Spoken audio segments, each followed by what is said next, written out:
Hello दोस्तों, education world में आपका स्वागत है। और आइए हम देखते हैं त्रिकोणमिति का पार्ट 6 वीडियो, जिसमें आप जानेंगे कि कितना आसानी से कोई फॉर्मूला हमें याद हो जाता है। आइए देखते हैं। पार्ट 5 वीडियो में आपको पता चल गया होगा, अगर आप नहीं देखे होंगे तो पहले देख लीजिए कि साइन थीटा का उल्टा कोसेक थीटा होता है। कॉस थीटा का उल्टा सेक थीटा होता है और टैन थीटा का उल्टा कॉड थीटा होता है। इतना तो आपको पता चल गया होगा पार्ट 5 वीडियो में। नहीं अगर मालूम है तो आप देख लीजिए पहले, तब इसको देखिए।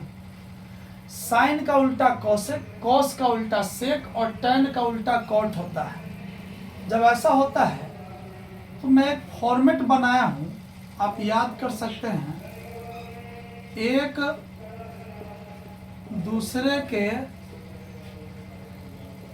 उल्टा का गुणनफल बराबर 1 होता है। एक दूसरे के उल्टा का गुणनफल बराबर 1 होता है। जैसे साइन और कोसेक एक दूसरे का उल्टा है तो पहला फॉर्मूला बनेगा साइन थीटा गुना, त्रिकोणमिति में गुना इसी प्रकार से लिखा जाता है, साइन थीटा गुना कोसेक थीटा बराबर 1। ये आपका फॉर्मूला नंबर 1 बन गया। पहला फॉर्मूला बन के तैयार हो गया। आप इसे इस प्रकार से याद रखेंगे, सातों जन्म नहीं भूलेंगे। साइन का उल्टा कोसेक होता है तो साइन गुना कोसेक बराबर 1। दूसरा फॉर्मूला अब आप सोच सकते हो कैसे। कॉस का उल्टा सेक होता है तो कॉस गुना सेक बराबर 1 होगा। कॉस थीटा गुना सेक थीटा बराबर 1। और तीसरा फॉर्मूला भी आप सोच सकते हैं। टैन का उल्टा कॉट होता है तो टैन थीटा गुना कॉट थीटा बराबर 1।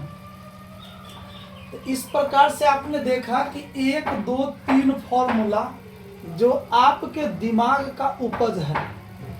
आइए चौथा फॉर्मूला दिखाते हैं, फॉर्मूला नंबर 4। चौथा फॉर्मूला लिख सकते हैं, यहां से देखिए। जब sine theta into cosec theta बराबर 1 है तो केवल साइन थीटा बराबर क्या होगा, साइन थीटा बराबर क्या होगा, तो साइन थीटा बराबर का बराबर 1 का 1। ये जो गुना में कोसेक थीटा है ये दाएं पक्ष में जाएगा तो बटे में आ जाएगा कोसेक थीटा। यानी चौथा फॉर्मूला तैयार हो गया, साइन थीटा बराबर 1 बाई कोसेक थीटा। इसी प्रथम फॉर्मूला से आप देखिए पांचवा फॉर्मूला कैसे निकलता है। साइन थीटा बराबर 1 बाई कोसेक थीटा और कोसेक थीटा बराबर हो जाएगा 1 बाई ये sine theta. Cosec theta, cosec theta बराबर 1 बाई कोसेक लिखा गया बराबर का, कोसेक लिखा गया बराबर का बराबर लिखा गया, 1 का 1 लिखा गया।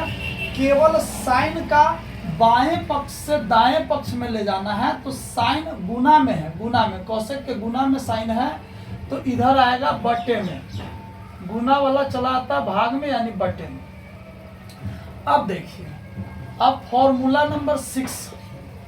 आइए दूसरे फॉर्मूला में अगर हम cos थीटा लिखें, cos थीटा बराबर, cos थीटा का cos थीटा बराबर का बराबर 1 का 1। अब बटे में ये सेक थीटा आ जाएगा, सेक थीटा। तो ये 6 नंबर फॉर्मूला हो गया। अब देखिए 7 नंबर फॉर्मूला, सेक थीटा बराबर, सेक थीटा बराबर 1 का 1, सेक थीटा बराबर 1, सेक थीटा बराबर 1। केवल cos थीटा गुने में है, दाएं पक्ष में जाएगा तो बटे में आ जाएगा कॉस थीटा। यहाँ से फॉर्मूला सब आता है जो किताब में इस प्रकार से दिया हुआ रहता है। बच्चे इसको बार बार सीधे रटते रहते, सीधे आंख बंद करके रटते रहते, कुछ भी नहीं समझते कि भाई ये हुआ कैसे। अगर आप ये समझ गए कि ये कैसे हुआ तो आप इसको बार बार रिवीजन करेंगे तो हमेशा के लिए याद हो जाएगा। अब इसी से अब कॉस सेक हो गया। अब देखते हैं आठवीं फॉर्मूला। आठवां फॉर्मूला यहाँ से देखिए, टैन थीटा। टैन थीटा बराबर 1, तो 1 ये कॉट गुना में है तो बटे में आ जाएगा कॉट थीटा। नौवां फॉर्मूला आप देखिए, इस कॉट थीटा का कॉट थीटा बराबर 1, तो 1 अब बटे में ये टैन थीटा आ जाएगा। दोस्तों इस प्रकार से आपने देखा कि 9 फॉर्मूला किस प्रकार से तैयार हो गया। हमने इसको याद भी नहीं रखा और ना ही कभी याद किया, आप भी याद नहीं करेंगे। केवल आपको याद होना चाहिए कि साइन का उल्टा कोसेक होता है, कॉस का उल्टा सेक होता है, टैन का उल्टा कॉट होता है। एक दूसरे के उल्टा का गुणनफल 1 होना चाहिए। तो साइन गुना कोसेक 1, साइन गुना कोसेक 1, कॉस गुना सेक 1, तो कॉस गुना सेक 1, टैन गुना कॉट 1, तो टैन गुना कॉट 1। ये 3 फॉर्मूला केवल ये याद रखने से आ गया कि एक दूसरे का उल्टा का गुणनफल बराबर 1 होता है। ये बात केवल क्लियर रहे तो यहाँ ये 3 फॉर्मूला आ गया। पहले फॉर्मूला से हमने चौथे और 5वें फॉर्मूला तैयार किया, दूसरे फॉर्मूला से हमने 6ठे और 7वें फॉर्मूला तैयार किया, और तीसरे फॉर्मूला से हमने 8वें और 9वें फॉर्मूला तैयार किया। तो इस प्रकार से अगर बेसिक नॉलेज आपको होता है तो त्रिकोणमिति में किसी प्रकार की समस्या नहीं आएगी, इसकी फुल गारंटी है। तो चलिए मिलते हैं अगले वीडियो में। थैंक यू, नमस्कार, धन्यवाद।